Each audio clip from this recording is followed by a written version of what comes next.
Hello मेरे प्यारे दोस्तों, आप सभी को मेरे यूट्यूब चैनल कहानी का खजाना में स्वागत करती हूँ।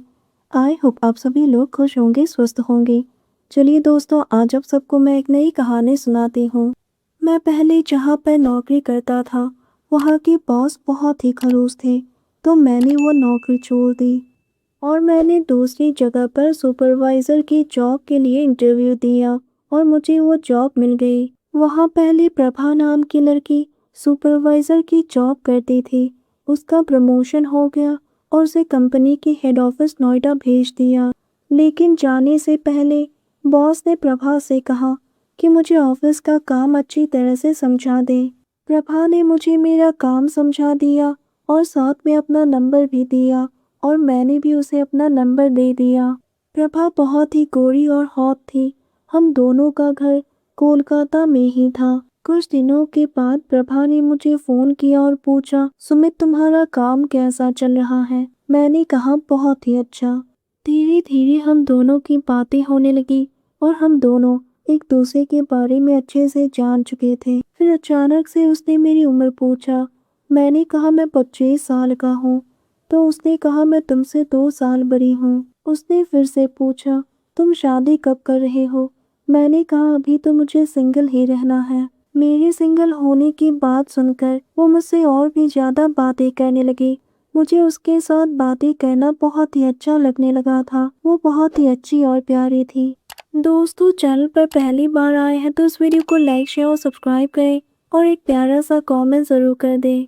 फिर हम दोनों ने एक दिन घूमने का प्लान बनाया। हमने लगभग आधी दिल्ली घूम ली थी।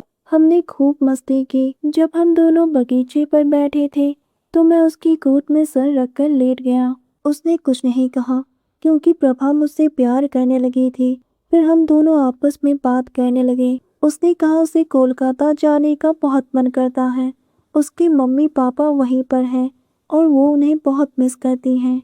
उसकी मासूमियत भरी बातें सुनकर मैं रोमांटिक मूड में आ गया और फिर न जाने क्या हो गया कि हम दोनों एक दूसरे को धीरे धीरे चूमने लगे।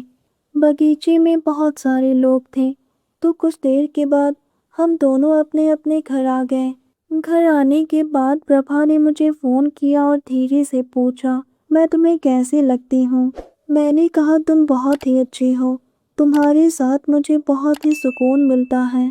फिर इसी तरह से हर दिन हम दोनों की रोमांटिक बातें चलती रही। एक दिन प्रभा ने कहा, सुमित मुझे फिर से तुम्हारे साथ वक्त बिताने का मन कर रहा है। मैंने कहा तो ठीक है, तुम मेरे घर आ जाओ और वो मेरे घर आ गई। उसने कहा तुमने तो मुझे अपने घर ही बुला लिया, कुछ खास बात है क्या? मैंने उसका हाथ पकड़कर अंदर बुलाया और कहा पहले अंदर तो आ जाओ, मैं बाद में बताता हूँ। अंदर आने के बाद हम दोनों अचानक से अपनी रोमांटिक मूड में आ गए और हम दोनों का रोमांस फिर से शुरू हो गया।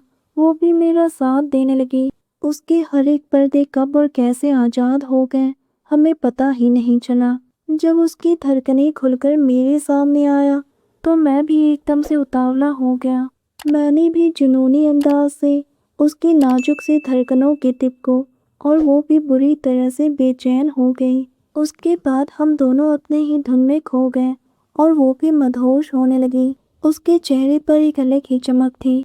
कुछ देर के बाद हम दोनों ही अपने सांसों को संभालने लगे। उसके बाद वो अपने घर चली गई। एक हफ्ते के बाद उसने मुझे फ़ोन किया और रोने लगी। उसने कहा कि उसकी पापा की तबीयत बहुत ख़राब हो गई है और वो हमेशा के लिए दिल्ली छोड़कर कोलकाता जा रही हैं। मैंने कहा ठीक है, तुम अब जाओ और कुछ ही दिनों के बाद मैं भी कोलकाता आ जाऊंगा। मैं अब तुमसे अलग नहीं रह सकता हूँ। मैंने भी वो नौकरी छोड़ दी और मैं कोलकाता आ गया। दोस्तों, प्यार इंसान से क्या कुछ नहीं करवाती है।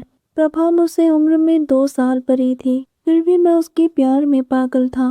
प्रभा पहले से बहुत ज़्यादा खुश रहने लगी है और इसी तरह से हम दोनों की ज़िंदगी कट रही है। दोस्तों, आप सबने अपना कीमती समय निकाल कर इस वीडियो को सुना, इसके लिए आप सभी को धन्यवाद कहती हूँ। धन्यवाद दोस्तों।